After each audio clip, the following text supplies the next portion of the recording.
Étonnamment, c'est au cœur d'un grand bal, alors que les violons s'accordaient pour une valse, que l'histoire de la chute d'un homme et de la renaissance d'une femme allait s'écrire. Sous les lustres éblouissants, le couple parfait n'était plus qu'une façade.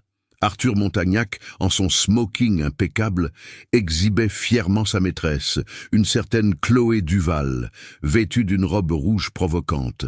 Son sourire de vainqueur était une flèche empoisonnée destinée à sa femme, Hélène. Il l'avait prise par la taille et l'avait entraînée au centre du salon pour qu'elle puisse bien se tenir, juste devant elle pour l'humilier. Mais ce qu'il ignorait, c'est qu'en défiant Hélène, il ne faisait qu'activer la véritable force qu'elle avait toujours dissimulée, sa capacité à transformer la douleur en un jeu d'échecs. Hélène, adossée à un comptoir de cristal où l'on servait du champagne, les doigts fins autour du pied d'une coupe, sentit la musique de l'orchestre faire vibrer le sol. Il était presque 22 heures. Elle avait enduré des heures de chuchotements, de regards obliques et la présence de Chloé, la maîtresse qu'Arthur s'obstinait à exhiber. La salle de bal du gala de bienfaisance de la Fondation Chevalier était resplendissante, lustre de cristal diffusant une lumière dorée, murs parés d'arrangements de lys blanc et un bourdonnement incessant de voix raffinées. Au centre, Arthur avançait comme s'il possédait non seulement la soirée, mais aussi tout le monde présent. À ses côtés, Chloé, dans une robe rouge moulante, prenait soin d'adresser un grand sourire à chaque personne, comme si elle cueillait la victoire dont elle avait toujours rêvé.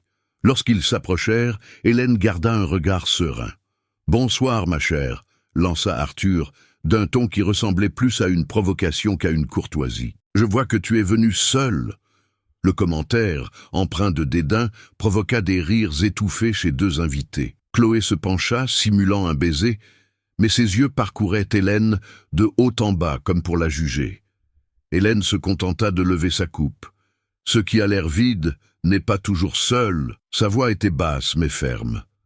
Arthur fronça les sourcils, déconcerté, mais il retrouva rapidement son personnage hautain. « J'espère que tu profites bien de la fête. Chloé et moi nous allons sur la piste, » dit-il, conduisant sa maîtresse vers la danse, persuadé qu'il l'avait blessée. Hélène, cependant, ne détourna pas le regard. Elle les suivit attentivement jusqu'à ce que, dans une élégante pirouette de valse, ses yeux croisent d'autres yeux, une paire sombre et intense, de l'autre côté du salon. Lucien Vasseur était là, appuyé près d'une colonne, en train de converser avec le maître de cérémonie. Lorsqu'il la vit, un discret sourire se forma sur ses lèvres et elle le lui rendit par un signe de tête presque imperceptible.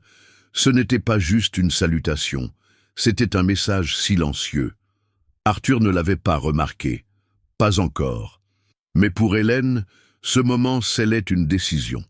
Si, ce soir-là, il était venu pour la vaincre en public, elle en sortirait non seulement indemne, mais victorieuse. Et, comme une pièce d'échecs déplacée avec précision, le premier coup était déjà joué. La fête ne faisait que commencer, et l'échec et mat étaient inévitables. Hélène garda son sourire, en portant la coupe à ses lèvres. La saveur sèche du champagne masquait l'amertume qu'elle ressentait, mais elle ne laissa rien transparaître. Elle était habituée à jouer des rôles. Après tout, c'était ainsi qu'elle avait survécu à son mariage avec Arthur Montagnac pendant près de 8 ans. Le couple était sur le papier un modèle de perfection. Lui, l'homme d'affaires le plus en vue de l'année. Elle, l'hôtesse irréprochable des événements mondains, apparaissant en couverture de magazine comme un symbole d'élégance. Mais il suffisait de franchir le seuil du manoir pour que la façade s'effondre. Arthur avait transformé leur vie conjugale en un champ de bataille silencieuse. Il était manipulateur, sarcastique, et voyait dans chaque événement une opportunité de réaffirmer son emprise sur elle.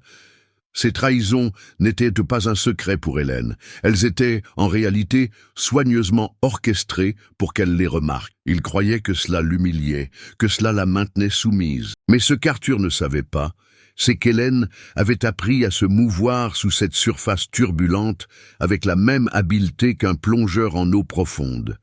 Lentement, silencieusement et stratégiquement, le bal de ce soir était spécial. Non seulement parce qu'il réunissait les familles les plus influentes de la ville, mais parce qu'une grande partie des invités étaient également des partenaires commerciaux d'Arthur.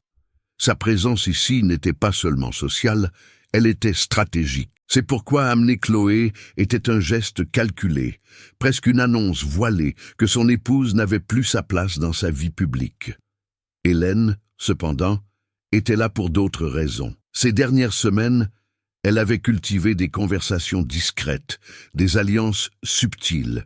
L'une de ces alliances avait un nom. Lucien Vasseur. Lucien était entré dans la vie d'Hélène lors d'un dîner de charité quelques mois auparavant. Grand, avec une posture impeccable et une voix calme. Le genre d'homme qui n'avait pas besoin d'élever le ton pour être écouté. Il travaillait dans les fusions d'entreprises et discrètement avait de l'influence sur deux des plus grands fonds d'investissement qui soutenaient une partie des affaires d'Arthur. Lors de leur première conversation, le ton était léger, des échanges d'idées sur l'art, les voyages et les projets sociaux. Mais il y avait quelque chose dans le regard de Lucien qui disait qu'il voyait au-delà du vernis des apparences. Hélène avait compris, dès ce dîner, qu'il maîtrisait le langage silencieux de ceux qui jouent au jeu social, comme sur un échiquier. De retour au bal, Hélène s'éloigna du comptoir, déposant sa coupe sur une table de côté. Elle traversa le salon, saluant des invités, écoutant des commentaires, remarquant des regards. « Hélène, ma chérie !» s'exclama Agathe, une amie de longue date, s'approchant avec enthousiasme. « J'ai vu leur arrivée. Tu vas bien ?» Hélène lui adressa un sourire étudié. « Je suis exactement comme j'avais prévu d'être. » Agathe haussa les sourcils, surprise, mais n'insista pas. Elle connaissait bien cette expression, c'était la même qu'Hélène avait utilisée des années plus tôt, lorsqu'elle avait réussi à convaincre un investisseur de sauver l'entreprise du père d'Agathe à la dernière minute. Pendant qu'elle discutait, Hélène gardait les yeux sur le salon. Arthur et Chloé continuaient de danser, attirant les regards. Ils semblaient savourer l'attention, tel un acteur qui pense que tout le monde est venu pour le voir. Mais Hélène savait que, d'ici quelques minutes, la scène allait changer. La musique ralentit et l'orchestre entama un boléro doux. C'est alors que Lucien traversa le salon. Il n'y avait aucune précipitation dans ses pas. Il saluait un invité ici, échangeait un mot là, jusqu'à s'arrêter devant Hélène. « Bonsoir, Madame Montagnac », dit-il avec un léger hochement de tête, sa voix grave empreinte d'une élégante cordialité. « Lucien », répondit-elle en souriant doucement. « Vous êtes venu seul ? Pas vraiment ?» dit-il en se penchant légèrement, comme pour lui confier quelque chose. « Je suis venu accompagné de la certitude que cette soirée sera mémorable. » Son regard soutint le sien un instant de plus que ne l'exigeait le protocole. Hélène aperçut, du coin de l'œil, qu'Arthur avait interrompu sa danse pour les observer. Hélène ne fit aucun effort pour se cacher lorsque Lucien lui tendit la main. « Puis-je avoir cette danse ?» Elle accepta, et ensemble, ils s'avancèrent sur la piste. Le contact était précis, respectueux, mais il y avait un magnétisme subtil dans la façon dont ils se déplaçaient. Il n'y avait pas d'excès, pas de gestes théâtraux, juste la fluidité de ceux qui se comprennent sans avoir besoin de mots. Et c'est dans cette simplicité que résida l'impact. Les invités commencèrent à chuchoter. Quelques regards se tournèrent vers Arthur, qui tenait maintenant Chloé à ses côtés, mais ne prêtait clairement aucune attention à ce qu'elle disait. La musique continua, et à chaque tour, Hélène vit l'expression de son mari changer. D'abord la curiosité, puis la gêne. Enfin, quelque chose se rapprochant de l'irritation. « Vous attirez l'attention », commenta Lucien, d'un ton presque amusé, en la faisant tournoyer doucement. « N'est-ce pas ce que le bal exige ?»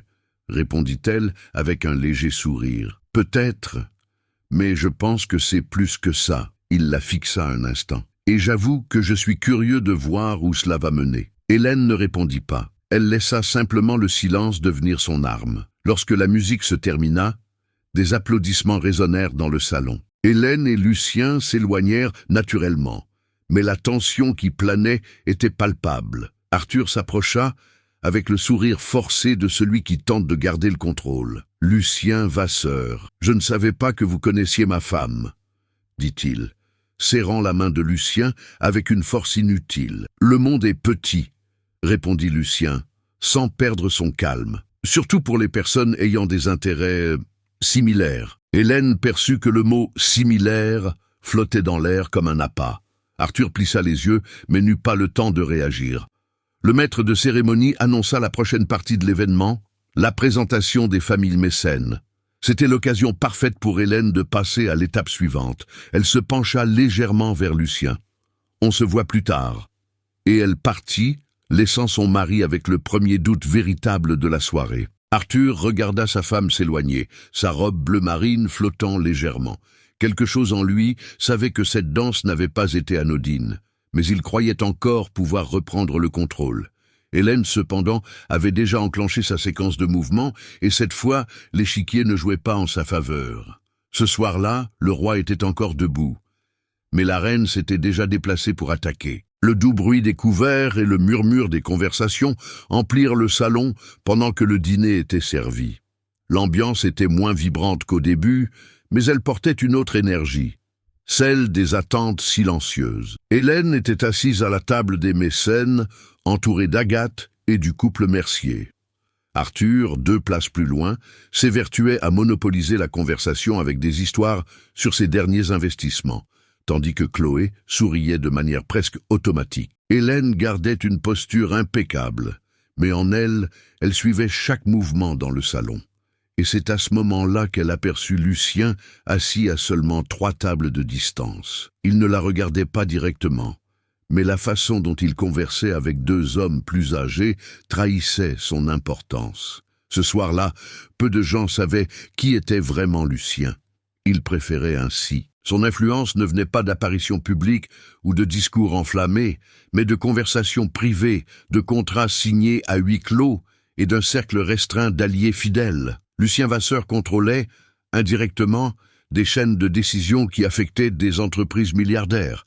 Il n'y avait pas de photos de lui dans les chroniques mondaines, et cela, paradoxalement, le rendait encore plus intrigant. Hélène l'avait découvert petit à petit, lors de leurs rencontres informelles après le premier dîner de bienfaisance.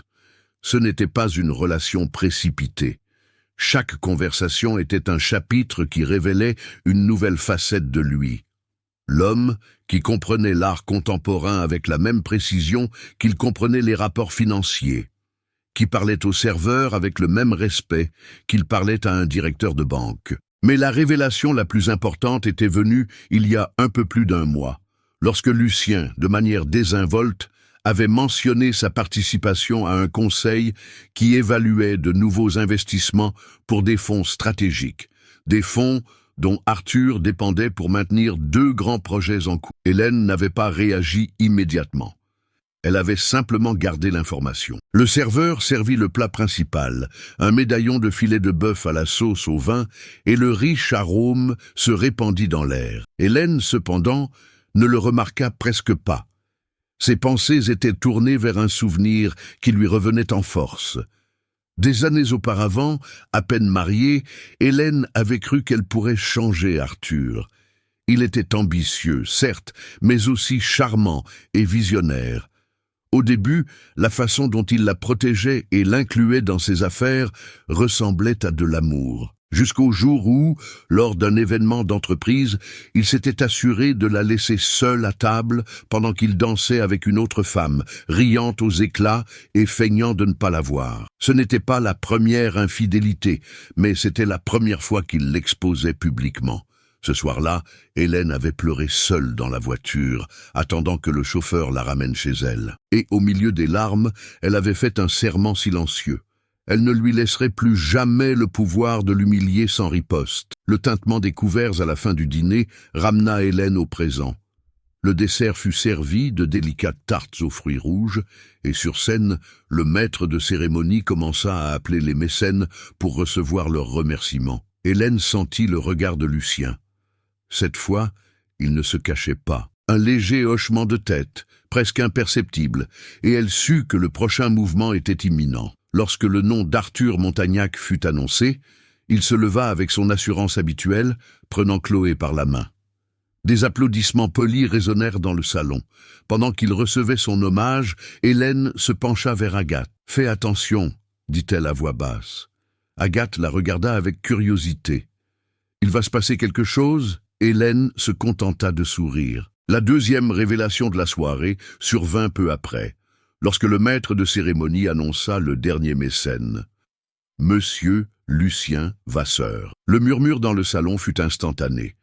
Peu de gens savaient qu'il était lié à l'événement, et encore moins qu'il était l'un des principaux donateurs. En montant sur scène, sa présence contrastait avec celle d'Arthur.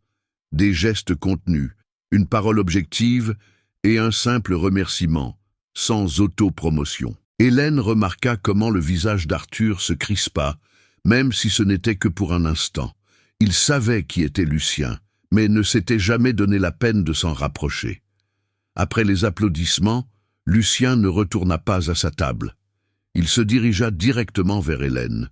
« J'espère que la présentation vous a plu, » dit-il, lui tendant la main pour l'aider à se lever. Hélène l'accepta, consciente que tous les yeux étaient désormais braqués sur ce geste. « C'était éclairant, » répondit-elle, avec le calme de celle qui sait qu'elle est en train de tourner une nouvelle page de la soirée. Alors qu'il s'éloignait, Hélène sentit la tension grandir derrière elle. Arthur les observait, et pour la première fois, il y avait de l'incertitude dans son regard. À ce moment-là, le cours de l'histoire changeait. L'humiliation orchestrée par Arthur au début du bal n'avait plus le même poids. La présence de Lucien aux côtés d'Hélène n'était pas seulement personnelle, elle était stratégique. L'échiquier social et financier de cette soirée était en train d'être redessiné, et Arthur commençait à se rendre compte qu'il n'était peut-être plus le joueur le plus puissant de la pièce. Et pendant qu'il essayait de comprendre les nouvelles règles, Hélène avait déjà 3 coups d'avance. Le salon fut de nouveau animé par la musique. L'orchestre, installé sous le lustre central, jouait un jazz élégant qui donnait à l'endroit un air presque cinématographique. Le murmure des conversations se mêlait aux notes, mais il y avait un endroit dans la salle où le son semblait plus dense. La table où Arthur Montagnac était assis. Il regardait Hélène et Lucien revenir ensemble de la scène. Son visage affichait un sourire de façade, mais ses mains, cachées sous la table, étaient crispées. Chloé, à ses côtés, agitait sa coupe de vin sans remarquer qu'elle en renversait de petites gouttes sur la nappe blanche. « Qui est ce type ?» demanda-t-elle, d'un ton bas, mais plein de curiosité. « Un opportuniste », répondit Arthur, sans quitter Hélène des yeux.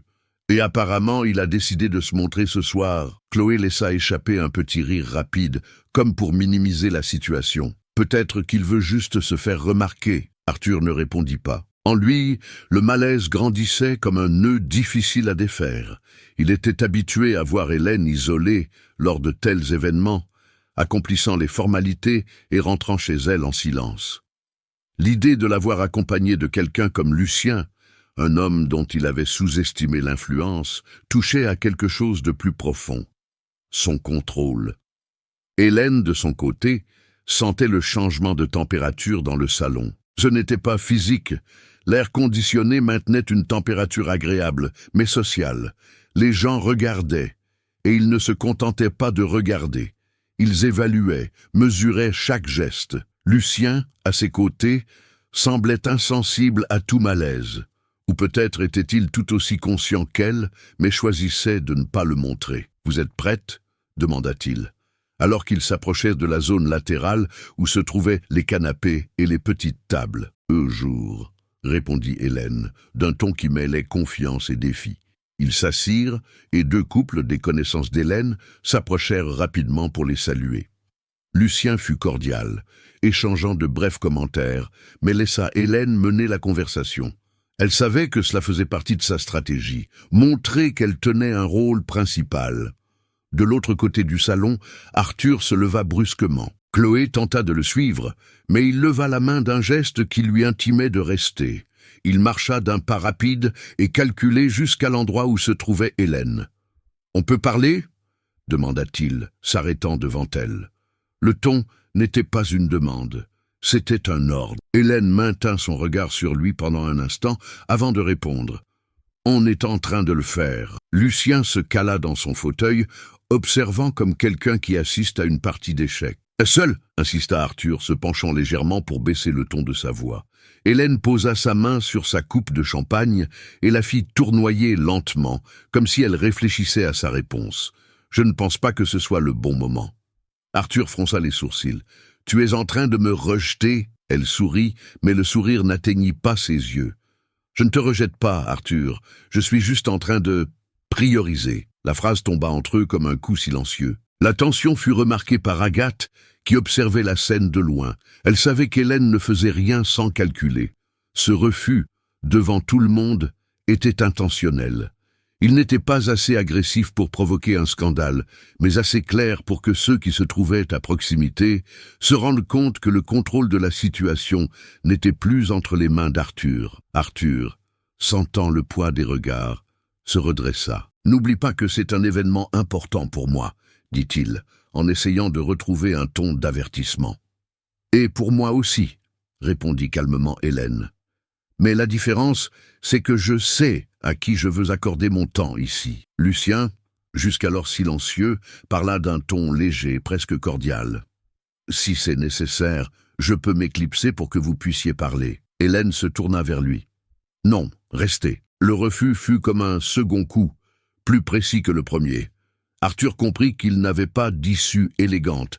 S'il insistait, il provoquerait une scène. S'il reculait, il montrerait sa faiblesse. Il choisit de reculer, mais avec la promesse silencieuse que la conversation n'était pas terminée. Il se retourna et retourna à sa table, sentant la chaleur de quelques regards curieux accompagner son départ. Chloé tenta d'engager le dialogue, mais il se contenta de lui dire « Plus tard ». Hélène sentit la tension s'apaiser légèrement. Elle but une gorgée de champagne et se cala dans son siège.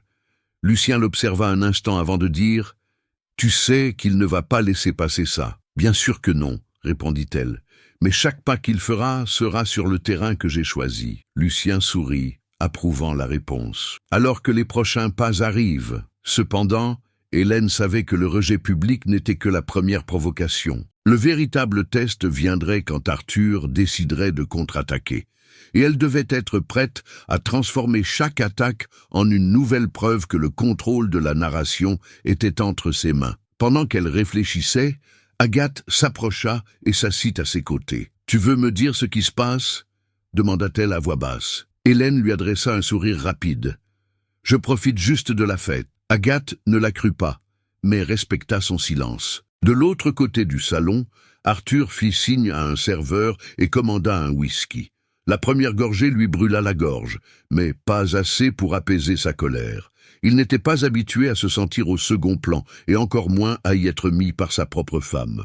En regardant Hélène et Lucien, il traça mentalement son prochain mouvement. Il restait encore de nombreuses heures de bal, et il avait l'intention de les utiliser pour rappeler à tout le monde qui était le véritable protagoniste de la soirée. La musique changea pour quelque chose de plus vif, et quelques invités commencèrent à se lever pour danser.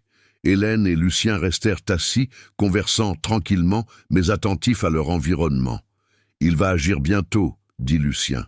« J'espère que oui, » répondit Hélène. « Plus il bouge tôt, plus il perdra sa position rapidement. » Lucien la regarda avec un mélange d'admiration et de curiosité. « Tu as toujours été comme ça, stratégique ?» Hélène réfléchit un instant avant de répondre. « Non, j'ai appris. » « Et qui a été le professeur ?» Elle posa son regard sur son mari, qui gesticulait de manière expansive devant un groupe d'hommes d'affaires. Lui-même. Et ainsi, par un simple mais public refus, Hélène avait initié le premier mini-conflit. Arthur voulait l'entraîner dans une conversation privée pour reprendre le contrôle, mais il était parti en se rendant compte qu'elle n'était plus disposée à suivre son scénario. Le bal continuait, mais la première partie de leur jeu d'échecs venait de se jouer. Sur l'échiquier de cette soirée, la première pièce était déjà tombée, et ce n'était pas la sienne. Le son du jazz fut remplacé par un classique plus joyeux, invitant le public sur la piste de danse. Rires et conversations se répandaient dans le salon, mais il y avait une ambiance d'observation. Beaucoup se souvenaient encore du refus d'Hélène quelques instants auparavant. Arthur, assis à sa table, regardait tout avec un verre de whisky à la main. Il essayait de garder une expression de maître des lieux, mais à l'intérieur, le refus de sa femme résonnait comme une insulte. Chloé, assise à côté de lui, était impatiente. L'éclat de confiance avec lequel elle était entrée au bal commençait à s'estomper. « Tu vas rester là le reste de la soirée ?» demanda-t-elle en se penchant. Arthur ne répondit pas tout de suite.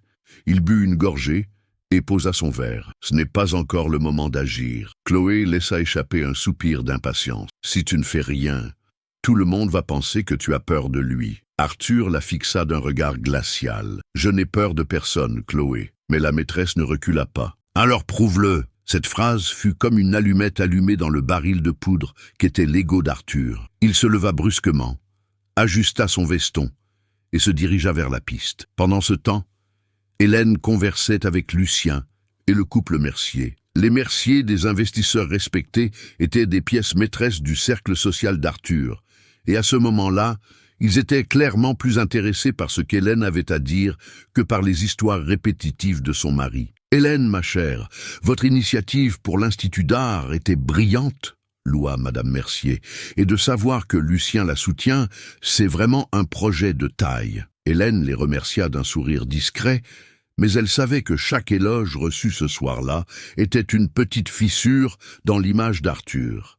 C'est alors qu'elle aperçut Chloé s'approcher. La maîtresse avait abandonné son ton mesuré, ses talons hauts claquaient fermement sur le marbre, ses yeux brillants de quelque chose qui n'était pas juste de l'irritation, mais de l'insécurité. « Hélène, » dit Chloé, d'un ton trop doux pour être sincère. « On peut parler un instant ?» Hélène posa sa coupe sur la table et se tourna vers elle. « Bien sûr. » Chloé prit une grande respiration. « Je sais que cette soirée est peut-être gênante pour vous. Mais je pense qu'il est important de vous dire qu'Arthur et moi, on est ensemble. » Hélène haussa un sourcil, comme si elle mesurait l'audace de la déclaration. « Ce n'est pas une nouveauté. Oui, mais peut-être que vous ne comprenez pas ce que cela signifie. » Hélène resta silencieuse, invitant Chloé à continuer. « Ça signifie qu'il a choisi d'aller de l'avant, et qu'il est peut-être temps pour vous de faire de même. » La provocation avait un public.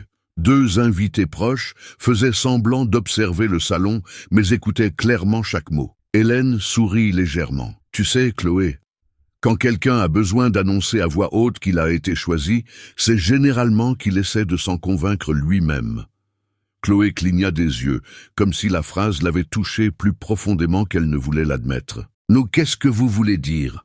Simplement que certaines relations sont comme des coupes de cristal. Elles semblent parfaites, mais elles se fissurent au premier choc. » Le silence qui s'ensuivit fut inconfortable pour Chloé. Elle tenta de répondre, mais ne trouva pas les mots justes. La rougeur sur son visage trahissait sa vulnérabilité. Lucien, qui avait observé de loin, s'approcha. « Tout va bien ici ?» demanda-t-il d'un ton neutre, mais avec une présence qui accentuait le déséquilibre de la situation. Hélène attrapa sa coupe. « Tout va à merveille. Chloé était juste en train de me rappeler que le bal est une question de partenariat. » Chloé, se sentant acculée, recula avec un sourire forcé. « Bien sûr, profitez de la soirée. » Et elle partit, se dirigeant directement vers Arthur. Le dialogue rapide qui s'ensuivit fut bas, mais Hélène comprit à leur langage corporel. Chloé gesticulait nerveusement et Arthur gardait les yeux fixés sur elle, essayant de contrôler la situation. La fissure qu'Hélène avait provoquée était en train de devenir visible. Lucien se pencha vers elle. « Il semblerait que votre invité spécial soit mal à l'aise. »« Ce n'est qu'une question de temps, » répondit Hélène. « Quand quelqu'un vit pour être exposé, la pire des punitions est de se rendre compte qu'il n'est plus au centre de l'attention. » Quelques minutes plus tard, Arthur fit son mouvement. Il invita Chloé à danser au centre de la piste sous le plus grand des lustres, attirant l'attention de tous. La chorégraphie était répétée, exagérée, avec des rires bruyants et de larges pirouettes, mais la stratégie échoua subtilement. Pendant la danse, Chloé, toujours secouée, se trompa 2 fois, trébucha légèrement et dut être rattrapée. De discrets rires fusèrent de la part de certains invités, et Arthur, bien qu'il sourit pour garder la face, sentit l'humiliation silencieuse s'accumuler. Hélène observait calmement. Elle savait que chaque erreur publique de Chloé était un coup indirect porté à l'orgueil de son mari. Lorsque la musique se termina, les applaudissements furent tièdes. Arthur et Chloé retournèrent à la table, et elle commanda immédiatement un nouveau verre. évitant tout contact visuel. C'est à ce moment-là qu'Agathe s'approcha de nouveau d'Hélène. « C'était quoi ça ?» Elle avait l'air perdue. Hélène but une gorgée de champagne avant de répondre. « Ce n'est que le début. » Agathe fronça les sourcils. « Tu joues un jeu dangereux. Je ne fais que lui rendre les pièces qu'il a toujours mises sur l'échiquier. » De l'autre côté du salon, Arthur comprit qu'il devait renverser la situation rapidement. Mais la vulnérabilité de Chloé, exposée devant tout le monde, était un rappel gênant qu'il ne contrôlait pas toujours le scénario. Et au fond, cette prise de conscience commença à éroder sa confiance. Lucien, attentif à chaque détail, chuchota à Hélène. « Ça marche !» Elle répondit sans quitter Arthur des yeux. « Ce n'est que la première fissure. L'effondrement viendra après. » Ouah ! Le reste de la musique se déroula au milieu de conversations dispersées, mais l'ambiance avait changé. Le couple qu'Arthur essayait d'exhiber comme un symbole de pouvoir portait désormais la marque de la fragilité. Et tout le monde dans le salon l'avait remarqué. Hélène n'avait pas besoin de dire quoi que ce soit. Le bal avait encore des heures devant lui, et elle savait que le simple fait d'avoir exposé cette vulnérabilité serait suffisant pour que le prochain mouvement d'Arthur soit précipité. Sur l'échiquier de cette soirée, une pièce n'était pas tombée. Mais elle s'était fissurée, et tout le monde avait vu la fêlure. L'orchestre adoucit le rythme, troquant le jazz animé pour un élégant adagio. Le bal semblait respirer de nouveau après la maladresse de Chloé. Mais ceux qui connaissaient le jeu social savaient que l'énergie avait changé. Ce qui était autrefois le domaine absolu d'Arthur commençait à se fragmenter en murmures et en regards discrets. Hélène, assise à côté de Lucien, gardait sa posture impeccable. Elle n'avait pas besoin d'agir à ce moment-là. Les dégâts étaient déjà faits. Mais, en bonne stratège, elle savait que chaque pause était aussi une opportunité. C'est alors qu'une silhouette s'approcha. « Hélène, ma chère !» La voix de Madame Mercier avait ce mélange de douceur et de calcul de celle qui pèse toujours ses mots. « Puis-je me joindre à vous ?» Hélène se leva pour la saluer. « Ce sera un plaisir. » Madame Mercier s'assit, suivie de près par son mari, un homme grand et sérieux, connu pour être prudent dans ses affaires et réservé lors des événements mondains. « Nous étions en train de dire, » commença-t-il, regardant Hélène puis Lucien, « que votre présence ici ce soir, en compagnie de Monsieur Vasseur, a beaucoup attiré l'attention. » Hélène garda son sourire. « J'espère que c'est dans le bon sens. » Monsieur Mercier se pencha légèrement. « Dans le meilleur des sens. Arthur a toujours été expansif dans ses présentations. Mais il y a quelque chose dans votre approche qui nous plaît. La discrétion et l'intelligence durent généralement plus longtemps que les feux d'artifice. » Lucien esquissa un demi-sourire, comme si la conversation n'était que cordiale. Mais Hélène savait que c'était le début de quelque chose de plus important. De l'autre côté du salon, Arthur observait la scène avec un malaise croissant. Voir Hélène converser avec les Mercier, des gens dont il essayait de gagner la confiance depuis des années, était un coup de poignard à son orgueil. « Il ne parle pas à n'importe qui », murmura Chloé, remarquant son malaise. « C'est justement ce qui me dérange », répondit Arthur, presque entre ses dents. Hélène ne s'est jamais intéressée à ce genre de conversation auparavant. Chloé ne répondit pas. La tension entre eux ne s'était pas encore dissipée depuis l'incident de la danse. À la table, Madame Mercier posa sa main sur celle d'Hélène dans un geste de complicité. « Vous savez, ma chère, les femmes comme nous devons apprendre à choisir nos batailles. Parfois, il vaut mieux laisser l'ennemi parler et utiliser le silence comme une arme. » Hélène sourit, y reconnaissant un écho de sa propre philosophie. « Je suis tout à fait d'accord. » Monsieur Mercier, jusqu'alors silencieux, fit un commentaire qui sonna plus comme une offre que comme un éloge. « Nous étudions de nouveaux investissements pour certains projets.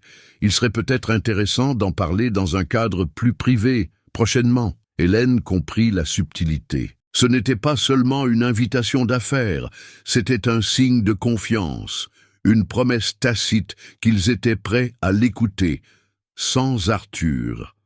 Lucien, conscient de l'importance du moment, se contenta de dire « Je peux m'arranger pour que cette conversation ait lieu. » Le couple acquiesça et se leva, leur souhaitant une bonne soirée. Hélène les regarda s'éloigner avec la certitude qu'elle venait de gagner d'influents alliés, des alliés qu'Arthur croyait avoir pour cible exclusive. Le coup indirect ne tarda pas à faire son effet. Arthur, incapable de se contenir, traversa le salon et s'arrêta devant la table d'Hélène. « Je peux savoir de quoi vous parliez ?» demanda-t-il en essayant de garder un ton neutre. Hélène leva les yeux. « De sujets d'intérêt mutuel. D'intérêts qui sont les miens, tu veux dire ? Non, Arthur. D'intérêts qui sont les nôtres. » Elle fit une pause stratégique. « Mais je crois que cette partie de la conversation n'a pas besoin de t'inclure. » Le silence qui s'ensuivit était pesant. Lucien resta silencieux, mais ses yeux restaient fixés sur le mari d'Hélène, comme s'il le mesurait. Arthur sentit le poids de ce qui n'était pas dit, l'idée que des décisions importantes pouvaient être prises sans sa participation.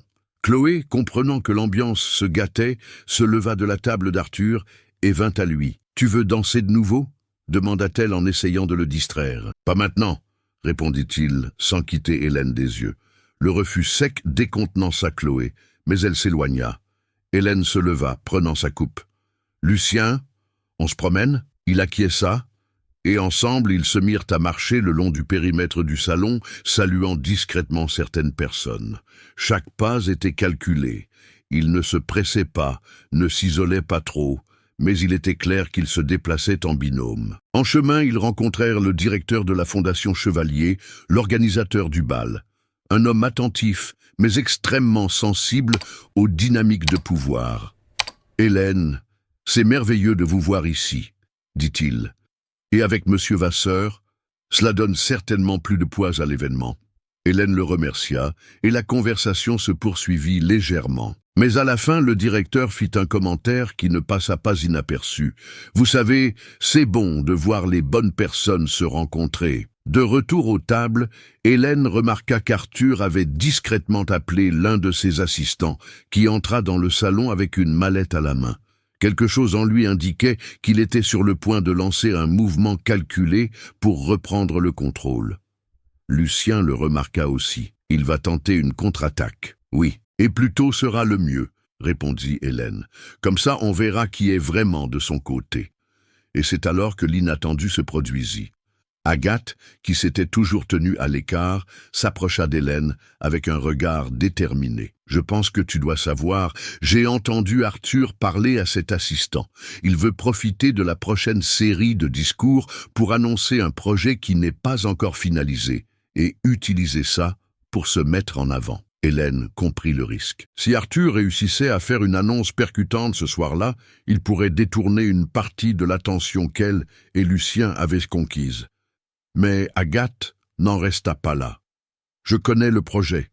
Il ne pourra le concrétiser que s'il obtient le soutien des Mercier, et d'après ce que j'ai vu, vous êtes déjà plus proche d'eux qu'ils ne l'imaginent. » Hélène sourit, et à ce moment-là, Agathe comprit qu'elle venait de devenir une participante active du jeu. « Alors, Agathe, » dit Hélène, « que dirais-tu de m'aider à faire en sorte que son annonce n'ait pas l'effet escompté ?» Agathe hésita à peine une seconde avant de répondre « Je suis partante. » L'inattendu n'était pas seulement de gagner les Mercier comme alliés discrets. C'était aussi de se rendre compte que des personnes proches, auparavant de simples spectatrices, étaient prêtes à se positionner de son côté. Et dans cette danse silencieuse de regards et de mots mesurés, Hélène savait qu'elle encerclait de plus en plus Arthur. Au moment où il s'y attendait le moins, la reine avait gagné de nouvelles pièces sur l'échiquier, et le roi ne s'était même pas rendu compte qu'il était acculé. Le maître de cérémonie retourna au centre du salon et tapota légèrement le micro. « Mesdames et messieurs, nous allons bientôt reprendre la série de discours et de présentations de projets pour l'année prochaine. » Le murmure s'intensifia. Arthur, de retour à sa table, ajustait sa cravate avec une expression calculée. À ses côtés, l'assistant tenait la mallette comme une arme prête à être utilisée. Chloé, toujours avec un air abattu, essayait de se reprendre, mais ne pouvait cacher son malaise. Hélène observait de loin, légèrement appuyée sur la table où Lucien conversait avec Agathe. L'information que son ami lui avait apportée était cruciale. Arthur avait l'intention d'utiliser ce moment pour lancer un projet qui n'était pas encore garanti. C'était un coup marketing, quelque chose pour détourner les regards et retrouver du prestige. Il va essayer d'impressionner, dit Lucien en baissant le ton. Mais si le projet n'existe pas vraiment, c'est un risque. Exactement, répondit Hélène. Et c'est précisément là que nous pouvons agir. Agathe la regarda avec attente. Quel est le plan? Hélène prit une grande inspiration. Si j'interfère directement, il m'accusera de sabotage. Alors nous allons le laisser parler, et je lui donnerai quelque chose à quoi il ne s'attend pas. Ma propre opportunité. Le maître de cérémonie annonça le nom d'Arthur Montagnac. Il se leva avec assurance, prit Chloé par la main et monta sur scène. Bonsoir à tous. C'est un honneur d'être ici une fois de plus pour soutenir la Fondation Chevalier et ses projets. Sa voix résonna dans le salon avec assurance. Il parla brièvement de l'importance de la responsabilité sociale, puis laissa apparaître un sourire qui trahissait le coup qu'il s'apprêtait à porter. Et c'est pourquoi, à partir du prochain semestre, mon entreprise sera à la tête de la construction d'un nouveau centre de développement technologique. Des murmures animés fusèrent. Hélène resta immobile. Un projet ambitieux qui créera des centaines d'emplois et d'opportunités de recherche. Des applaudissements se répandirent dans le salon. Arthur était au sommet de son moment. Mais Hélène savait qu'il n'avait rien de plus que des mots. Lorsqu'il descendit de scène, le maître de cérémonie annonça que d'autres personnes pouvaient présenter des initiatives. Hélène se leva. « Excusez-moi, dit-elle à Lucien et Agathe. C'est l'heure du sacrifice. » Lucien fronça les sourcils. « Vous êtes sûr ?»« Absolument. » Hélène marcha vers la scène d'un pas ferme. Le salon se tut, surpris par ce mouvement. Peu de gens s'attendaient à ce qu'elle prenne le micro ce soir-là. « Bonsoir », commença-t-elle d'un ton serein. « Aujourd'hui, comme beaucoup le savent, c'est une soirée spéciale pour moi. Pas seulement pour le bal, mais pour ce qu'il représente. » Elle fit une pause, laissant le silence créer de la tension. « Il y a quelques mois, j'ai lancé un projet pour restaurer l'ancien théâtre municipal, qui était fermé depuis des années. Nous avons obtenu les autorisations, une partie du financement et des partenaires prêts à investir.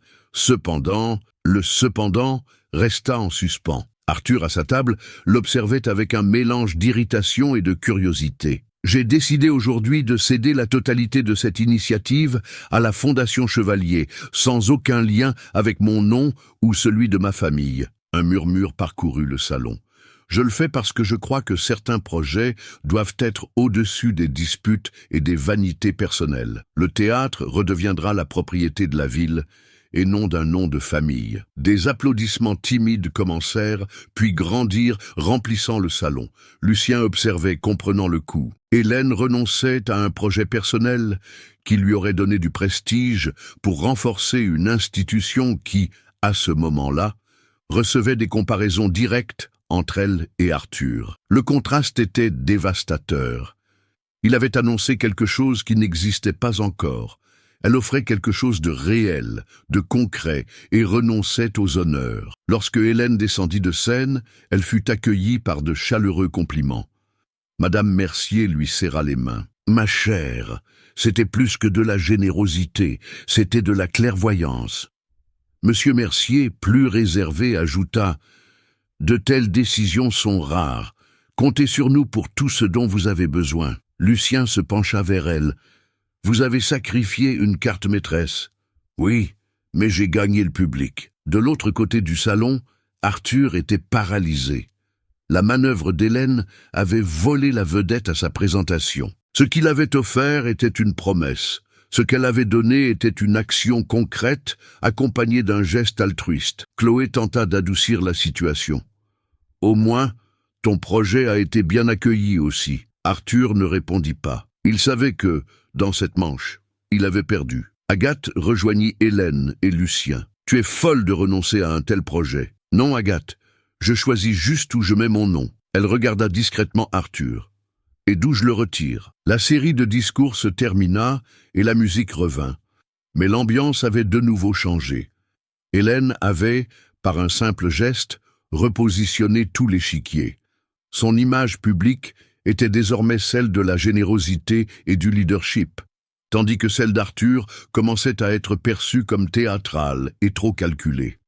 Le sacrifice avait coûté cher, des mois de travail sur un projet, mais le retour était bien plus grand. Le respect, des alliés et la narration en sa faveur. Lucien servit 2 coupes de champagne et en tendit une à Hélène. Parfois, pour gagner, il faut laisser l'autre personne croire qu'elle gagne, pendant que vous choisissez les pièces qui comptent vraiment. Hélène sourit. Aujourd'hui, je ne l'ai pas laissé le croire. J'ai montré qu'il n'avait jamais été dans le bon jeu. Alors qu'il trinquait, Arthur les observait de loin, la mâchoire tendue. Il sentait qu'il perdait le contrôle, mais il avait encore des cartes à jouer. Le problème était qu'à chaque mouvement, le terrain semblait s'incliner un peu plus contre lui. Hélène savait qu'il n'abandonnerait pas facilement. Mais elle savait aussi qu'avec ce sacrifice, elle avait créé un avantage impossible à ignorer. Certaines victoires coûtent cher, mais certaines pertes coûtent beaucoup plus cher à ceux qui les provoquent. Le salon était plus animé, tant par la musique que par le climat social qui se dessinait après les discours. Les conversations traversaient l'endroit comme des courants d'énergie. Beaucoup commentaient encore l'offrande d'Hélène à la Fondation Chevalier, et certains se demandaient déjà, à voix plus basse, si le projet d'Arthur existait vraiment. Lucien était aux côtés d'Hélène, mais maintenait un comportement calculé. Il ne la complimentait pas publiquement, ne créait pas de scène. Au lieu de cela, il laissait l'espace à d'autres de venir à elle. Et ils venaient, des investisseurs, des mécènes, des directeurs culturels, tous avec le même discours, de l'admiration. Agathe, avec un regard fier, murmura « Tu as remarqué ? Personne ne parle de la robe de Chloé ou de l'entrée triomphale d'Arthur. Il ne parle que de toi. » Hélène garda son sourire. « Le jeu a changé, Agathe, mais ce n'est pas encore fini. » Dans le coin opposé, Arthur remarquait l'agitation et se sentait acculé. Chaque nouvelle conversation qu'il voyait autour d'Hélène était comme un rappel que la soirée lui échappait. Pire, il ne pouvait pas les interrompre sans avoir l'air désespéré. Chloé, maintenant plus distante, tripotait son téléphone, probablement en train d'envoyer des messages à des amis ou de poster d'anciennes photos dans une tentative de retrouver un peu de son éclat. « Il m'ignore », murmura-t-elle, sans lever les yeux. « Ce n'est pas à toi qu'ils veulent parler », répondit Arthur sèchement. « C'est à elle. » Chloé leva les yeux, blessée. « Et tu vas laisser ça arriver ?» Arthur prit une grande inspiration. « Non. » L'occasion de réagir se présenta lorsque le maître de cérémonie annonça qu'il y aurait une vente aux enchères silencieuse de quelques pièces rares, des bijoux, des œuvres d'art et des expériences exclusives pour collecter des fonds. Arthur utilisait toujours ce genre de moment pour se mettre en valeur, en proposant des enchères élevées et en faisant la une des journaux mondains le lendemain. Il s'approcha de Chloé et lui dit « Tiens-toi prête. On va faire une offre que personne n'oubliera. » Pendant ce temps, Hélène et Lucien recevaient du directeur de la Fondation Chevalier le catalogue des enchères. Parmi les pièces, il y avait une sculpture en bronze du XIXe siècle, évaluée à une somme considérable, et un voyage exclusif dans un lieu de retraite culturelle en Toscane. « Arthur va essayer d'utiliser ça pour attirer l'attention », commenta Lucien en feuilletant les pages. « Et si nous renversions le jeu ?» Hélène leva les yeux. « Tu penses à quoi ? À faire l'offre, mais pas seul. » Il regarda Agathe. « Tu connais des gens prêts à investir si la cause est bonne ?» Agathe sourit. « J'en connais plus qu'il ne l'imagine. » L'idée prit forme rapidement. En quelques minutes, Agathe et Hélène avaient déjà parlé avec 3 couples influents et 2 jeunes entrepreneurs, tous charmés par le geste de générosité qu'Hélène avait montré sur scène.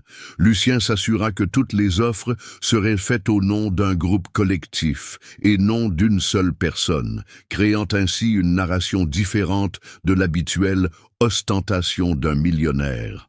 La vente aux enchères commença. Les premières pièces reçurent des offres modérées, mais la tension monta lorsque la sculpture en bronze fut annoncée. Le maître de cérémonie lut l'offre initiale. Arthur leva la main, sûr de lui, et doubla la mise. Des murmures se firent entendre dans l'assemblée. Peu après, une autre offre fut enregistrée, celle du groupe formé par Hélène, Lucien, Agathe et leurs nouveaux alliés. Le montant dépassait celui d'Arthur par une petite marge. Arthur plissa les yeux. Il leva de nouveau la main, augmentant considérablement l'offre. Il voulait écraser la concurrence. Le groupe d'Hélène répondit par une autre augmentation presque immédiate.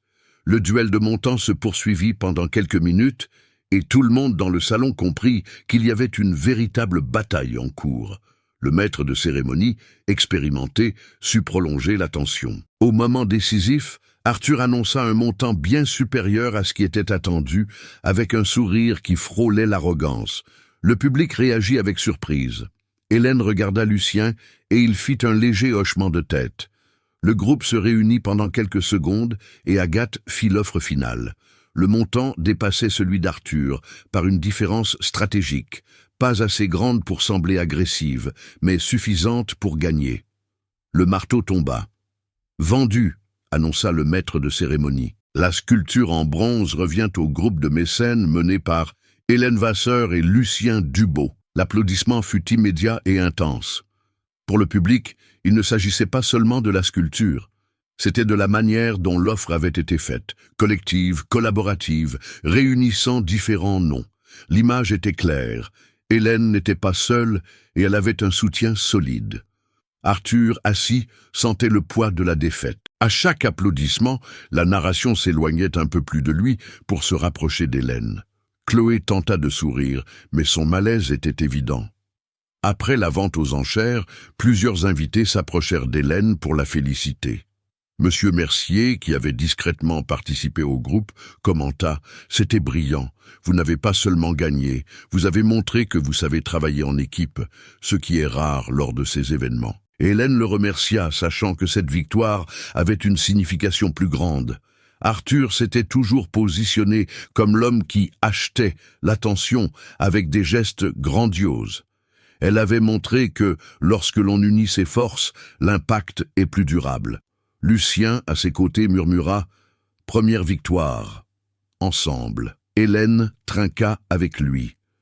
Et ce ne sera pas la dernière. Arthur observait de loin, sentant que la soirée se transformait en une succession de défaites. Son projet n'avait pas encore de succès. Sa maîtresse était mal à l'aise, et maintenant, son propre domaine de prédilection, les enchères, avait été envahi et conquis par Hélène.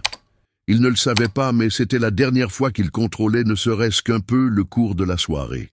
Dans un coin, Agathe parlait avec enthousiasme à un petit groupe, décrivant comment la victoire aux enchères était le résultat d'une action collective. Chaque personne répétait l'histoire, la répandant dans le salon, créant une vague qui arrivait jusqu'aux oreilles d'Arthur. Et, pour la première fois, il sentit quelque chose de similaire à ce qu'Hélène avait ressenti tant de fois. Être encerclé, sans une issue qui ne lui ferait pas perdre encore plus.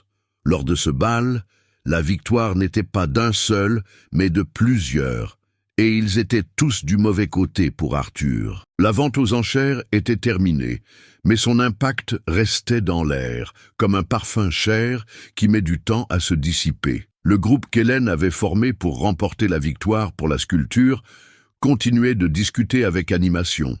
Et les gens circulaient dans le salon avec des commentaires qui arrivaient aux oreilles de tous. C'était incroyable la façon dont ils ont uni leurs forces. Hélène a fait preuve de classe.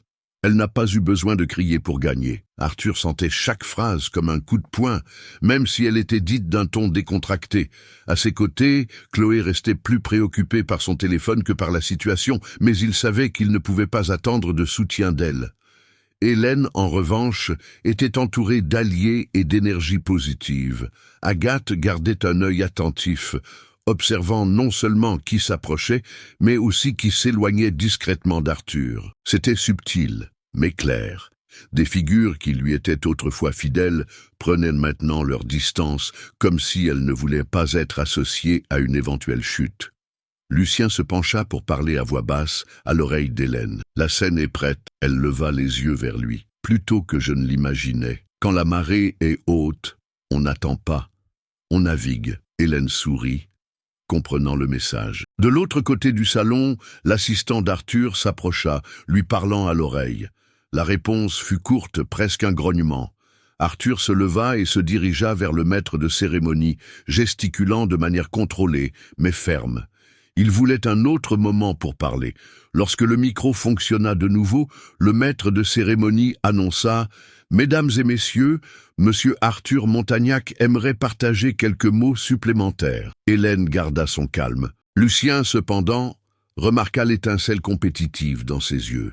Arthur monta de nouveau sur scène, essayant de retrouver l'énergie avec laquelle il était entré au bal avec Chloé. « Mes amis, je sais que beaucoup sont enthousiastes à propos du projet que j'ai présenté plus tôt, mais j'ai le plaisir d'annoncer que nous avons déjà assuré des investisseurs initiaux pour sa réalisation. » C'était un bluff. Hélène le savait. Les investisseurs dont il parlait étaient justement ceux qui, quelques heures plus tôt, s'étaient approchés d'elle. « Ce sera une étape importante pour la ville et pour nous tous, » continua-t-il. « Et comme preuve de mon engagement, je garantis que les travaux commenceront cette année. » Des applaudissements fusèrent, mais sans la force des précédents. Il n'y avait pas d'enthousiasme sincère, juste de la courtoisie. Lorsqu'il descendit, Lucien regarda Hélène. « Tu vas le laisser partir comme ça ?»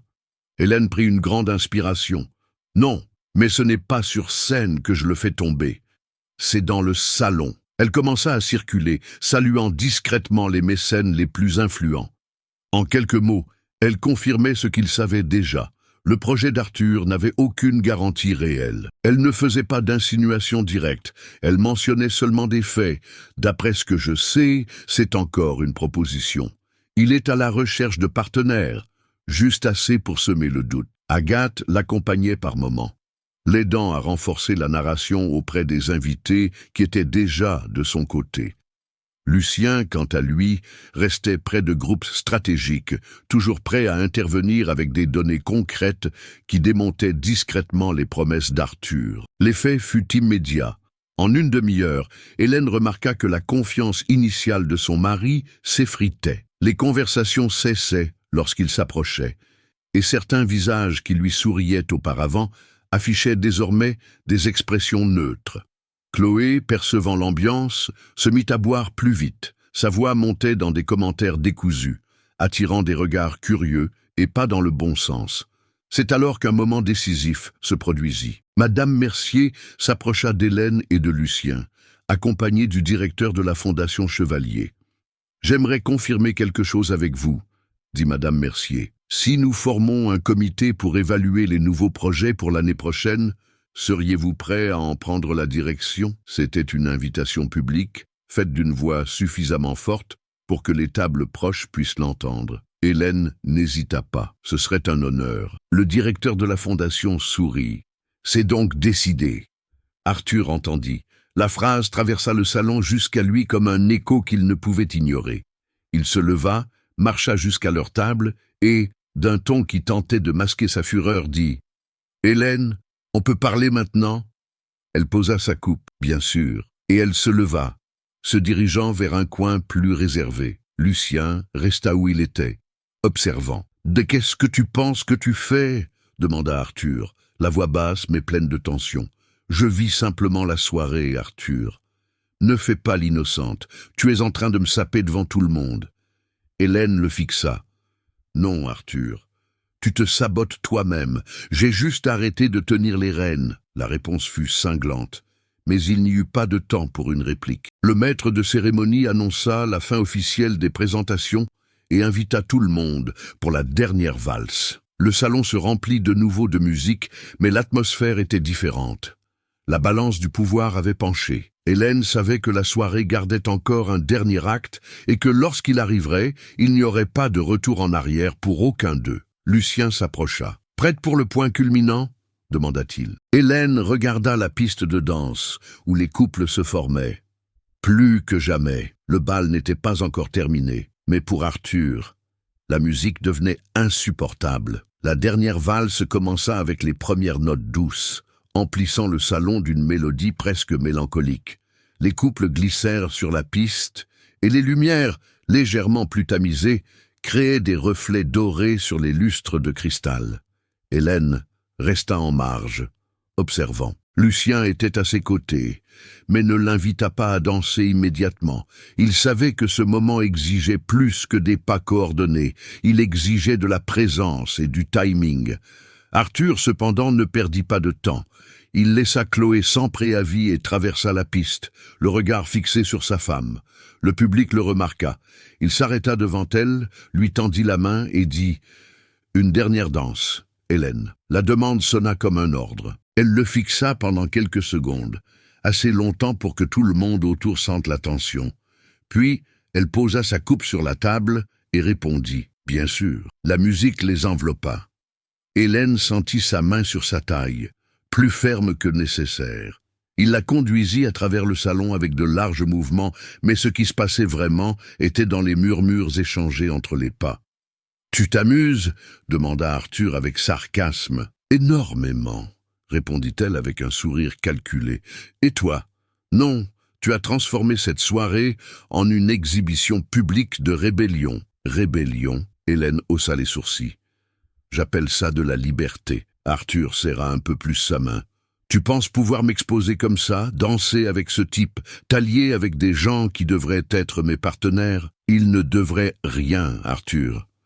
Les gens choisissent avec qui s'aligner. Aujourd'hui, ils ont choisi. Il la fit tournoyer, l'obligeant à se retrouver face à lui. Ça va te coûter cher. Ça a déjà coûté. Pour toi. » Pendant qu'ils échangeaient des mots tranchants, Hélène remarquait les regards. Ce n'était pas seulement de la curiosité mondaine, c'était l'intérêt sincère de ceux qui savaient qu'ils assistaient à quelque chose d'important. Dans un coin du salon, Agathe observait avec l'attention de celle qui sait que le jeu arrivait à son moment décisif. Lucien, de son côté, ne quittait pas la scène des yeux. Il était prêt à agir si nécessaire, mais il avait confiance en Hélène. Arthur se pencha, comme pour murmurer quelque chose d'intime, mais le ton était une menace. « Je peux te détruire, Hélène. » Elle garda son sourire. « Tu as déjà essayé avant, et chaque fois que tu as essayé, tu m'as appris quelque chose. Et qu'as-tu appris aujourd'hui ? Que tu es seul. » La musique atteignit son apogée. Dans un mouvement inattendu, Hélène s'éloigna légèrement, gardant leurs mains connectées, mais le regardant directement et en même temps le public qui les entourait. « Tu veux vraiment parler d'exposition ?» demanda-t-elle, assez fort pour que les tables proches puissent l'entendre. Arthur la fixa, mais ne répondit pas. « C'est bien ce que je pensais. » Elle prit une grande inspiration, projetant sa voix. Cet homme, qui se présente aujourd'hui comme un mécène et un leader de projet, a promis des investissements qu'il ne possède pas, utilisant le nom de partenaires qui n'ont pas confirmé leur soutien. Un murmure traversa la piste. Le même homme qui insiste pour m'exposer comme un trophée de façade depuis des années, alors qu'il se pavane avec d'autres à ses côtés, comme il l'a fait ce soir. Chloé, assise, écarquilla les yeux. Le public retenait son souffle. Arthur tenta de réagir. « C'est un mensonge. Alors prouve-le. » Hélène le fixa sans baisser le ton. « Présente maintenant, devant tout le monde, les contrats signés pour le projet que tu as annoncé. » Le silence fut suffocant. Le maître de cérémonie, visiblement mal à l'aise, regardait de l'un à l'autre, ne sachant pas s'il devait intervenir. Arthur lâcha sa main, reculant d'un demi-pas. Il chercha son assistant du regard, mais celui-ci semblait avoir disparu dans la foule. Les yeux du public, auparavant attentifs mais neutres, portaient désormais de la méfiance. Hélène resta au centre de la piste, seule, mais droite, comme si elle occupait tout l'espace. « C'est bien ce que je pensais », dit-elle, se tournant vers le public. « De belles paroles. Vide. » À ce moment-là, Lucien entra sur la piste. Il marcha jusqu'à Hélène et, d'un geste calculé, lui tendit la main. « Puis-je avoir cette danse ?» Elle accepta, et le geste fut accueilli avec un mélange de choc et de fascination par le public. Les deux commencèrent à danser sous les regards de tous, tandis qu'Arthur restait immobile, incapable de réagir. La musique continuait, mais la signification de ce moment était déjà gravée. Hélène avait exposé la fragilité d'Arthur devant les personnes qui comptaient le plus pour lui, et elle l'avait fait sans élever la voix, en utilisant simplement des faits et son propre comportement comme preuve. À chaque pas avec Lucien, elle réaffirmait visuellement qu'elle n'était plus sous le contrôle de son mari. C'était plus qu'une danse, c'était un acte public de rupture. Chloé, percevant le désastre, se leva et alla vers Arthur. « Partons », dit-elle, essayant de le tirer de là avant que la situation n'empire. Mais il ne bougea pas. Il regardait Hélène et Lucien avec un mélange de colère et d'impuissance. Lorsque la musique se termina, l'applaudissement fut spontané, pas seulement pour la danse, mais pour ce qu'elle symbolisait. Lucien et Hélène s'inclinèrent pour remercier, et elle se tourna pour quitter la piste, passant à côté d'Arthur sans le regarder. C'est à ce moment-là qu'il comprit qu'il n'avait plus le contrôle sur la narration. Quoi qu'il fasse à partir de là, cela serait perçu comme une réaction, pas comme un leadership. Hélène rejoignit Agathe, qui était presque à bout de souffle. « Tu l'as anéanti », dit son ami. « Non. » Hélène regarda Arthur, immobile et isolé. « Il s'est anéanti tout seul. J'ai juste allumé la lumière. » L'atmosphère du bal avait changé de manière irréversible. Les chuchotements portaient désormais sur ce qui venait de se passer, et aucun discours ou enchère ne pouvait effacer cette scène. Lucien se pencha vers Hélène. « Prête pour la deuxième partie ?» Elle sourit. « Maintenant, c'est le coup de grâce. » Le roi était encore debout, mais la couronne était déjà tombée par terre. Le silence qui suivit la dernière valse était presque palpable. Même si l'orchestre reprenait une mélodie légère, les regards restaient tournés vers Hélène et Arthur. La tension ne s'était pas dissipée. Elle s'était juste transformée en attente. Arthur, immobile, tentait de retrouver sa posture. Mais le poids des dernières heures était visible. Les épaules tendues, la mâchoire serrée et le regard erratique, comme quelqu'un qui cherche une sortie rapide.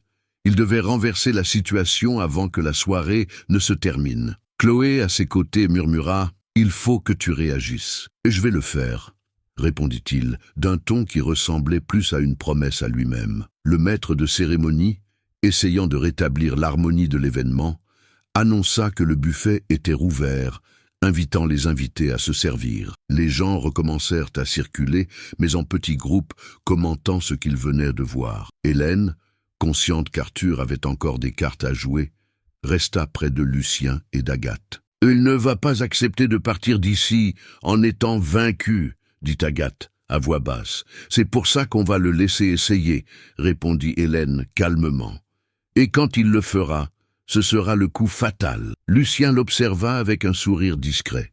« Tu as vraiment appris à retourner les pièces contre l'adversaire. » Le moment ne tarda pas. Arthur demanda de nouveau l'attention du maître de cérémonie et monta sur scène pour la 3e fois de la soirée. La plupart des invités ne cachaient plus une certaine lassitude, mais il y avait encore de la curiosité quant à ce qu'il ferait.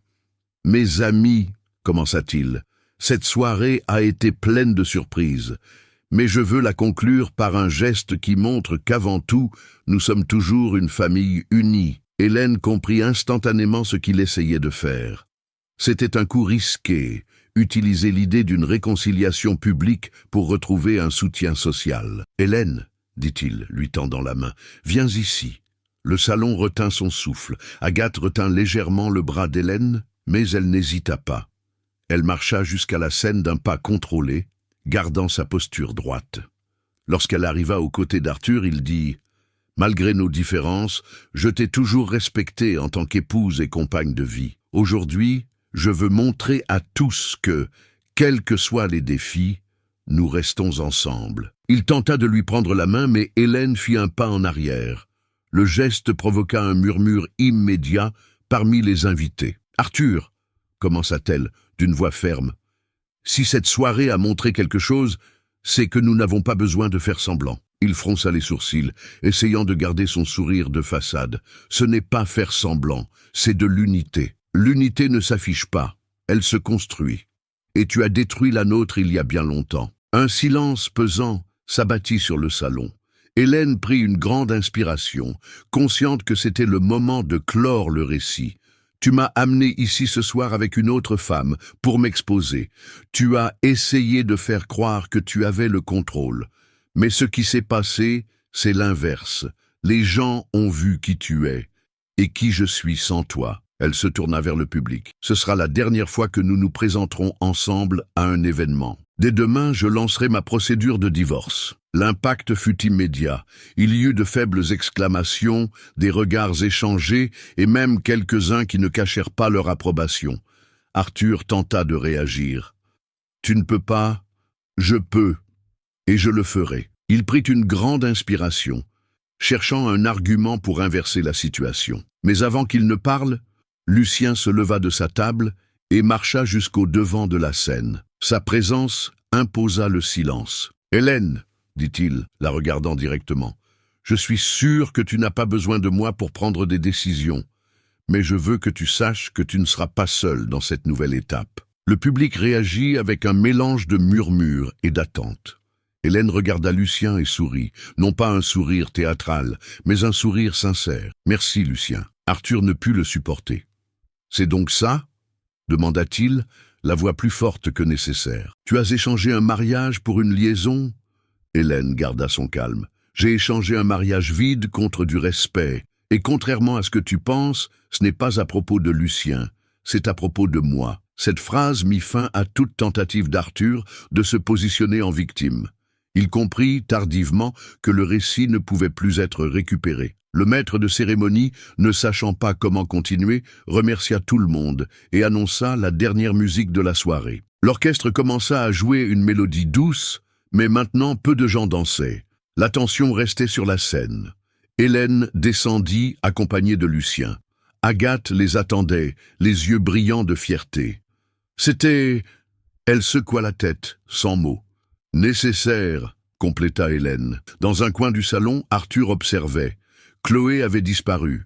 Peut-être était-elle déjà partie pour éviter d'être associée à son effondrement public. Certains de ceux qui le saluaient auparavant détournaient maintenant leur regard. Il essayait de garder sa posture, mais la défaite était indéniable. Lucien offrit son bras à Hélène, et ensemble, ils traversèrent le salon sous les regards attentifs de tous. C'était plus qu'un geste social, c'était une déclaration que leur alliance allait bien au-delà de cette soirée. En sortant, Hélène tint à s'arrêter pour saluer le couple Mercier et le directeur de la fondation. « Ce fut un honneur de partager cette soirée avec vous, » dit-elle. « L'honneur est pour nous, ma chère, » répondit madame Mercier, « et sachez que nous sommes de votre côté. » Hélène sourit. « Je sais. » Dehors, l'air frais de la nuit enveloppa le groupe. Lucien se tourna vers elle. « Tu es libre. » Hélène prit une grande inspiration, sentant pour la première fois depuis des années que ce mot avait un sens. « Oui, et prête pour ce qui vient. » Agathe rit. « Alors rentrons. Cette soirée nous a déjà donné plus que nous n'aurions pu l'imaginer. » À l'intérieur, le bal continuait, mais pour Arthur, c'était comme si les lumières s'étaient éteintes. Il était entouré de gens, mais complètement seul. L'homme qui était entré en tant que protagoniste sortait en tant que figurant de sa propre histoire. La dernière danse n'a pas eu lieu dans le salon, elle a eu lieu pendant sa chute. Le son étouffé de l'orchestre pouvait encore être entendu au loin pendant qu'Hélène, Lucien et Agathe traversaient de la cour d'entrée du club. L'air frais de l'aube contrastait avec la chaleur chargée de regards qui régnait à l'intérieur du salon. Chaque pas qu'Hélène faisait semblait l'éloigner un peu plus du fardeau qu'elle avait porté pendant des années. Les chauffeurs attendaient en file. Lucien fit signe à la voiture d'Hélène. Avant qu'elle n'y entre, il retint la porte ouverte et dit à voix basse « Ce n'était pas seulement une fin, c'était un début. » Hélène le regarda, et pour la première fois de la soirée, elle laissa le silence répondre. Un léger hochement de tête confirma qu'elle avait compris ce qu'il voulait dire.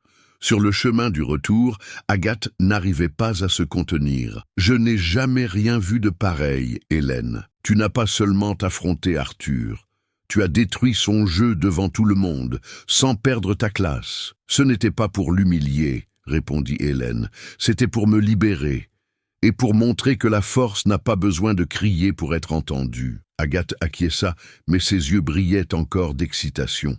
« La ville entière en parlera demain, et pas comme il l'imaginait. » Lorsqu'elles arrivèrent au manoir, Hélène ne sentit pas le poids habituel en franchissant la porte. Les murs ne semblaient plus étouffants. Ce n'étaient que des murs, pas une scène pour des batailles domestiques silencieuses. Dans le hall, un arrangement de fleurs qu'Arthur avait fait préparer pour impressionner les invités du dîner suivant était toujours là, intact. Hélène s'arrêta un instant devant, puis appela la gouvernante. « Vous pouvez donner ces fleurs à l'hôpital pour enfants demain matin. » La femme sourit. « surprise. « Bien sûr, madame. » Et c'était un geste simple, mais pour Hélène, il avait le goût de rendre au monde quelque chose de bon, à la place de l'égoïsme qui avait toujours régné dans cette maison. Le lendemain matin, les journaux mondains affichaient des photos du bal. Les images en disaient de plus que les textes. Hélène souriant aux côtés de Lucien, Arthur en arrière-plan, isolé, le moment où elle avait refusé sa main sur scène. La dernière danse avec Lucien. Les titres variaient entre « La nuit où Hélène Montagnac a retourné le jeu » et « Le bal de bienfaisance marque une nouvelle ère pour Hélène Vasseur ». Au sujet d'Arthur, les notes étaient brèves et impersonnelles, un contraste frappant pour quelqu'un qui avait toujours cherché les projecteurs. Agathe arriva tôt avec un exemplaire de chaque journal. « Tu as vu ? Même les chroniques qui ont toujours défendu Arthur sont de ton côté maintenant. » Hélène feuilleta calmement les journaux. « L'opinion publique change comme le vent, Agathe. Mais ce qui compte, c'est que j'ai déjà pris ma décision, avec ou sans applaudissements. » Dans les jours qui suivirent, le téléphone d'Hélène sonna plus que jamais. Des invitations à des événements, des propositions pour rejoindre des conseils d'administration, des demandes d'interview. Mais elle n'acceptait pas tout, elle choisissait avec soin, comme quelqu'un qui choisit les bonnes pièces pour le prochain échiquier. La procédure de divorce fut lancée discrètement. Lucien lui recommanda des avocats expérimentés, mais lui expliqua clairement que la décision et le rythme lui appartenaient. « Je ne vais rien précipiter, » dit Hélène, « mais je ne m'arrêterai pas non plus. » Arthur tenta de la contacter. D'abord par de courts messages, puis par des appels. Aucun ne reçut de réponse. Quand il eut enfin une réponse, ce fut un simple courriel. « Je n'ai plus rien à dire qui n'ait pas été dit au bal. » Signé, Hélène. La nouvelle du divorce ne tarda pas à se répandre, mais Hélène resta discrète. Pendant ce temps, Chloé fut aperçue seule lors de quelques événements mineurs, essayant d'éviter les questions sur le bal. Son nom, qui apparaissait autrefois dans les chroniques comme « la nouvelle muse d'Arthur Montagnac », était maintenant accompagné de silence et de regards qui en disaient plus que n'importe quelle phrase imprimée. Le tournant définitif eut lieu 2 semaines plus tard, lorsque la Fondation Chevalier annonça officiellement la formation du comité des nouveaux projets avec Hélène et Lucien à sa tête. Leur photo, côte à côte, souriant sincèrement, devint un symbole non seulement de l'événement, mais d'une nouvelle approche dans l'élite locale. La collaboration avant l'ostentation. Un soir, Agathe rendit visite à Hélène et la trouva dans le jardin, en train de tailler des fleurs. « Je n'arrive pas à croire que tu sois si calme après tout ça, » commenta son amie. Hélène posa les ciseaux. « Le calme vient quand on arrête de mener des batailles inutiles. J'ai passé des années à essayer de sauver quelque chose qui était déjà mort. Aujourd'hui, j'utilise mon énergie pour des choses qui s'épanouissent vraiment. » Agathe sourit. « Et Lucien ?» Hélène réfléchit un instant avant de répondre. « Lucien est apparu quand j'étais déjà prête à marcher seule. Ça fait toute la différence. Il n'est pas venu me sauver, il est venu marcher à mes côtés. » Le même week-end, Hélène fut invitée à un petit dîner chez les Mercier.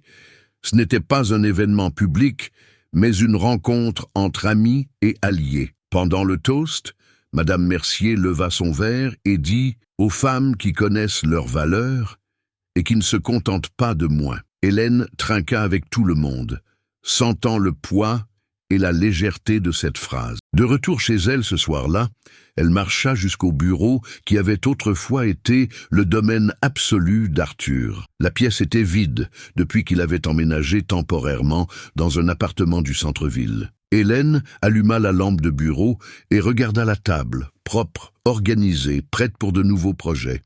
Elle prit une feuille blanche et écrivit en haut « Projet pour l'année prochaine ». Dans le silence solitaire de ce moment, elle comprit que la plus grande victoire n'avait pas été d'exposer Arthur ou de conquérir des alliés. La plus grande victoire était de sentir que, pour la première fois depuis des années, chaque décision lui appartenait, sans peur, sans manipulation, sans fils invisible. Agathe avait raison. La ville commenterait longtemps cette soirée au bal. Mais pour Hélène, cet événement n'était pas la fin d'une histoire. C'était le début d'une autre. Le bal était terminé. Mais la nouvelle vie d'Hélène ne faisait que commencer. 6 mois s'étaient écoulés depuis cette nuit au bal. L'été avait fait place à l'automne, et la ville semblait respirer un air plus doux. Hélène marchait dans le hall restauré de l'ancien théâtre municipal, maintenant entièrement rénové grâce au projet qu'elle avait donné à la Fondation Chevalier. La façade, autrefois usée et oubliée, resplendissait sous la lumière dorée de la fin d'après-midi. Des enfants, des familles et des artistes entraient par les portes vitrées avec des regards curieux et animés. Elle n'était pas là en tant qu'hôtesse officielle, mais en tant qu'invitée d'honneur. Le comité qu'elle présidait aux côtés de Lucien avait tenu à lui rendre un hommage discret, sans discours exagéré.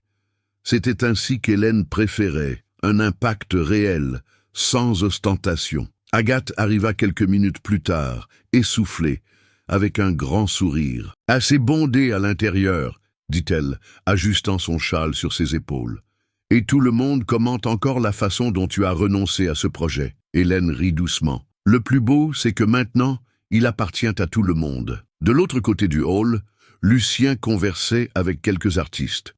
Il portait un costume simple mais bien coupé, et souriait comme quelqu'un qui était exactement là où il voulait être. Lorsqu'il vit Hélène, il marcha jusqu'à elle. « Tu es fière ?» demanda-t-il. « Énormément. » Elle regarda l'intérieur du théâtre, où les premiers accords d'un piano résonnaient. Et en paix. Depuis le bal, la vie d'Hélène avait changé sur plusieurs fronts. Le processus de divorce avec Arthur avait progressé sans scandale.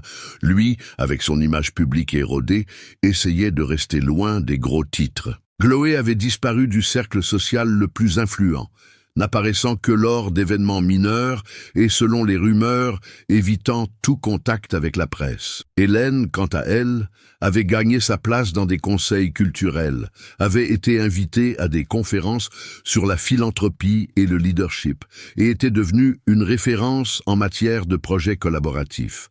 Mais, par-dessus tout, elle avait redécouvert sa propre voix. Le spectacle de cette soirée commença avec un jeune orchestre, composé d'élèves d'école publique soutenus par la Fondation. La musique emplissait le théâtre d'une énergie vibrante.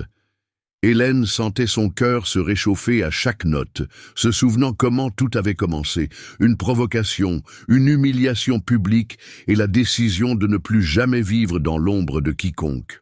Pendant l'entracte, Hélène et Lucien sortirent sur la terrasse. La ville s'étendait devant eux, illuminée par des milliers de petites lumières.